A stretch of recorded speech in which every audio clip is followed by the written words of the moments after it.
Welcome. मैं C K Sharma आज नए टॉपिक के साथ आपसे जुड़ा हूं और आज का अपना टॉपिक रहेगा राजस्थान में मुख्य मुख्य नियुक्तियां कि 2025-26 में कौन कौन से मुख्य व्यक्ति थे जिनको मुख्य मुख्य पदों की क्या मिली है, नियुक्तियां मिली हैं। बिल्कुल एग्जाम ओरिएंटेड है। 2026 एग्जाम के लिए सबसे इंपॉर्टेंट जो टॉपिक है वो यही टॉपिक है कि राजस्थान में कौन कौन से पदों पर किन किन व्यक्तियों की नियुक्ति हुई, कितने सदस्य हैं। ठीक है, तो देखिएगा कि सबसे पहले अपन बात करते हैं कि आरपीएससी का वर्तमान स्वरूप और नए नियुक्तियां कौन कौन सी हुई है, किस प्रकार से आरपीएससी को मॉडिफाई किया गया है।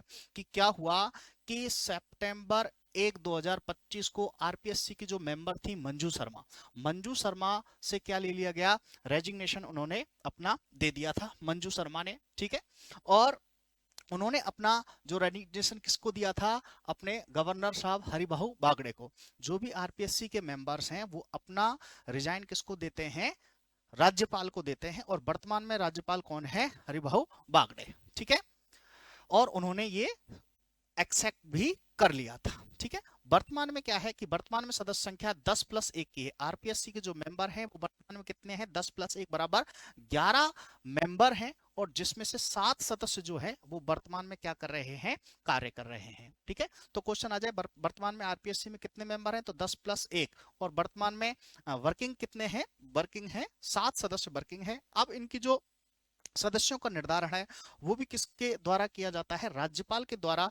आरपीएससी के मेंबर हैं उनको नियुक्त भी किया जाता है और जो है कि उनके कार्यकाल का निर्धारण किया जाता है। और ये कौन से आर्टिकल में है, आर्टिकल 318। ठीक है, 318 के अंदर आरपीएससी सदस्यों की संख्या का निर्धारण राज्यपाल के द्वारा किया जाता है। अगर किसी पब्लिक सर्विस कमीशन में अगर ऊपर नीचे करना है किसी स्टेट के कमीशन में तो वो राज्यपाल करेगा। ठीक है, तो वर्तमान में राजस्थान में 10+1 मेंबर है और 7 क्या है, वर्किंग है। ठीक है, मंजू शर्मा ने क्या दे दिया था, अपना रिजाइन दे दिया था। अब देखिएगा किस किस की इसमें क्या हुई है, नियुक्ति हुई है। इसमें 3 नए मेंबर्स को क्या किया गया है, ऐड किया गया है। 3 नए मेंबर्स की नियुक्ति की गई है। ठीक है, और ये जो नियुक्ति के आदेश हैं ये सितंबर 2025 में आए। सितंबर 2025 में आरपीएससी ने 3 नए मेंबर्स को क्या किया, जोड़ा।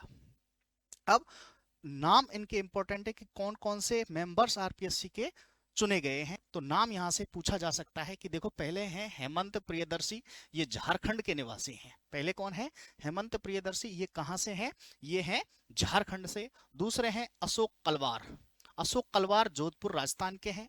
ठीक है, तीसरे हैं सुशील बिस्सू, ये अजमेर के हैं। तो एक झारखंड के हैं और 2 राजस्थान के हैं। पहले हैं हेमंत प्रियदर्शी, दूसरे हैं अशोक कालवार और तीसरे हैं सुशील बिस्सू। 3 नए मेंबर आरपीएससी को मिल गए हैं। क्लियर, ठीक है, ये हो गई आरपीएससी की बात। अब देखिए आरपीएससी के वर्तमान में जो चेयरमैन हैं, जो चेयरपर्सन है, जो अध्यक्ष हैं, वो है यूआर साहू। यूआर साहू वर्तमान में क्या है, आरपीएससी के मेंबर्स हैं। ठीक है, अब देखिएगा मेंबर एडिशनल थी, new members above of the board include Ayub Khan, KC Meena, colonel Kesari Singh और संगीता आर्य। 3 नए मेंबरों के अतिरिक्त professor Ayub Khan, KC Meena, colonel Kesari Singh और संगीता आर्य शामिल हैं। तो 7 वर्किंग थे, 3 नए अपॉइंट हुए हैं। 3 नए अपॉइंट के आपने नाम अच्छे से देख लिए थे कि 3 नए अपॉइंट कौन थे, हेमंत प्रियदर्शी थे, अशोक तरवार थे और सुशील बिस्सू थे। और इन 3 के अलावा 4 कौन है, अयूब खान है, दूसरे हैं केसी मीणा, तीसरे हैं कर्नल केसरी सिंह और संगीता आर्य। तो टोटल 7 वर्किंग मेंबर हैं और एक यूआर साहू अध्यक्ष हैं। तो 7+1 वर्किंग कमेटी वर्तमान में आरपीएससी में एक्सिस्ट करती है। क्लियर, और टोटल मेंबर कितने हैं, 11, 10+1। ठीक है, अब बात करें अपने निर्वाचन आयुक्त की। तो सितंबर 2025 में, 17 सितंबर 2025 को मुख्य राज्य निर्वाचन आयुक्त के पद पर नियुक्त कौन हुए हैं, राजेश्वर सिंह को अपॉइंट किया गया है। वर्तमान में राजस्थान के मुख्य निर्वाचन जो आयुक्त हैं वो कौन है, राजेश्वर सिंह, जिनको सितंबर 2025 के अंदर क्या किया गया है, अपॉइंट किया गया है। ठीक है, राज्य निर्वाचन आयुक्त के पद पर ये आईएएस रहे हैं और इनकी नियुक्ति कौन करता है, राज्यपाल करता है। इनकी अपॉइंटमेंट कौन करता है, राज्यपाल इनकी अपॉइंटमेंट करता है।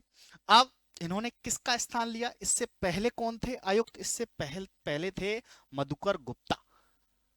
इससे पहले कौन थे? मधुकर गुप्ता। और वर्तमान में कौन है? राजेश्वर सिंह। और इनको अपॉइंट कौन करता है? गवर्नर इनको क्या करता है? अपॉइंट। और इनकी अपॉइंटमेंट कब हुई? सितंबर 2025 में। बिल्कुल एग्जाम बेस्ड क्वेश्चन है, फैक्ट टू फैक्ट क्वेश्चन है। अगर इनके आर्टिकल की हम बात करें कि राज्य निर्वाचन आयुक्त तो कौन से आर्टिकल के अंदर है, तो कौन से आर्टिकल के अंदर है? 243 के। 243 के अंदर, आर्टिकल 243 के अंदर राज्य निर्वाचन आयुक्त की क्या की गई है? बात की गई है, जो कि वर्तमान में राजेश्वर सिंह है। इससे पहले मधुकर गुप्ता थे। और इनको अपॉइंट कौन करता है? गवर्नर इनको क्या करता है? अपॉइंट करता है। ठीक है। अब इसकी बात करें कि इसका फॉर्मेशन कब हुआ, तो फॉर्मेशन ऑफ इलेक्शन कमीशन जुलाई 1994 में हुआ। कब हुआ? पूरा बिल्कुल मैं आपको डीपली इसमें बता रहा हूँ, फैक्ट टू फैक्ट, जहां से बार बार क्वेश्चन आ रहे हैं। 1994 में राज्य निर्वाचन आयुक्त क्या है? बना था। और इसमें कार्यकाल क्या होता है? टेन्योर क्या होता है? 5 वर्ष या 65 साल। यानी कि इसमें व्यक्ति कब तक अपने पद पर रह सकता है? जो भी पहले हो, 5 साल या 65 साल, जो भी पहले हो उतने समय तक वो अपने पद पर रह सकता है। तो राजेश्वर सिंह 5 साल या 65 वर्ष की आयु जो भी उनके पद पर पहले होगी, उस पर वो रिटायरमेंट उनको दे दिया जाएगा। अब इनका देखो कार्य क्या होता है। निर्वाचन आयुक्त, जैसा कि आपको अच्छे से पता है, निर्वाचन आयुक्त का काम क्या है भाई? मतदाता सूची करना, चुनाव करवाना। ठीक है। तो मतदाता सूची तैयार करना, स्थानीय निकाय, पंचायती राज, नगर निगम के चुनाव करवाना और उनका पर्यवेक्षण का कार्य करना, यानी कि राज्य के जो चुनाव हैं उनको ऑपरेट करना। ठीक है। और ये राजेश्वर सिंह 8वें राज्य निर्वाचन आयुक्त बने हैं। भाई इंपॉर्टेंट है, राजेश्वर सिंह जो है वो 8वें निर्वाचन क्या बने हैं? आयुक्त बने हैं। और 7वें कौन थे? मधुकर गुप्ता। ठीक है। नवीन महाजन वर्तमान में राज्य निर्वाचन अधिकारी हैं। और ऑफिसर कौन है वर्तमान में? ये भी इंपॉर्टेंट है। निर्वाचन आयुक्त अलग होता है और ऑफिसर अलग होता है। तो ऑफिसर कौन है? नवीन महाजन वर्तमान में कौन है? ऑफिसर हैं। और आयुक्त कौन है? और आयुक्त कौन है? राजेश्वर सिंह, जो कि 8वें हैं। कार्यकाल कितना होता है? 5 वर्ष और 65 साल। अपॉइंट कौन करता है? राज्यपाल। 243 के अंदर इनके अपॉइंटमेंट की क्या है? संविधान में नियुक्तियां दी गई हैं। ठीक है। नेक्स्ट देखिएगा, बहुत इंपॉर्टेंट क्वेश्चन है। सबसे ज्यादा क्वेश्चन आते हैं कि हिंदी दिवस समारोह और हिंदी सेवा पुरस्कार, किस किस को हिंदी सेवा पुरस्कार मिला और कब इनका आयोजन होता है? जैसा कि हमें पता है कि भाई हिंदी दिवस की आयोजन है 14 सितंबर, हिंदी दिवस समारोह पर। हिंदी दिवस समारोह कब मनाया जाता है? 14 सितंबर को हिंदी दिवस था और उसी समय इन पुरस्कारों का डिस्ट्रीब्यूशन किया गया। ठीक है। कहाँ किया गया? यह है SMS अस्पताल मेडिकल कॉलेज, यानी कि जयपुर में। ठीक है। विभाग कौन सा है? कौन सा विभाग इनको देता है? इनको विभाग देता है भाषा एवं पुस्तकालय विभाग द्वारा इनको क्या किया जाता है? डिस्ट्रीब्यूट किया जाता है। 14 सितंबर को जयपुर में आयोजित हुआ हिंदी दिवस और उसी समय हिंदी पुरस्कार आवंटित किए गए। इसमें क्या है कि 8 विधाओं में हिंदी के 10 लेखकों को हिंदी सेवा पुरस्कार से सम्मानित किया गया। ये भी क्वेश्चन आने वाला है कि कितनी विधाओं में? 8 विधाओं में। और कितने लोगों को ये अवार्ड मिला? 10। हिंदी पुरस्कार 8 टाइप का मिलता है और अब वर्तमान में कितने लोगों को मिला है? 10 लोगों को मिला है, 8 विधाओं में मिलता है। ठीक है। अब देखो ऐसे कौन कौन लोग थे, अच्छे से सुनना, बार बार सुनना और नोट्स बनाते चलना। PDF में दे ही दूंगा वैसे तो, लेकिन क्लास नोट्स बहुत जरूरी हैं। देखो, हिंदी साहित्य कथा ये मिला है कृष्ण कुमार कुमावत जी को। हिंदी साहित्य कथा का अवार्ड कृष्ण कुमार कुमावत जी को मिला है। हिंदी साहित्य कथेकर ये मूलचंद बोहरा जी को मिला है। संविधान एवं विधि का अनुपम चतुर्वेदी और दीप्ति चतुर्वेदी जी को मिला है। विज्ञान तकनीकी और अभियांत्रिकी का पूर्णेंद्र घोष को मिला है। चिकित्सक विज्ञान एवं स्वास्थ्य का हिमांशु भाटिया को मिला है। कला संस्कृति एवं पर्यटन के क्षेत्र में जितेंद्र कुमार सोनी को मिला है। ये इंपॉर्टेंट था, आया हुआ क्वेश्चन है। ये क्वेश्चन आया है कि चिकित्सा विज्ञान और स्वास्थ्य में किसको मिला है? तो किसको मिला है? हिमांशु भाटिया को। कला संस्कृति एवं पर्यटन के लिए कला संस्कृति एवं पर्यटन के लिए जितेंद्र कुमार सोनी को मिला है। ये क्वेश्चन आया हुआ है। ठीक है। दर्शन योग और अध्यात्म के लिए मनोज गट्टानी को मिला। जनसंचार पत्रकारिता और सिनेमा के लिए विजय विपलवी और कुंजन आचार्य को ये अवार्ड दिया गया है। अवार्ड इसके नाम है, आप इसका एक स्क्रीनशॉट निकाल सकते हैं।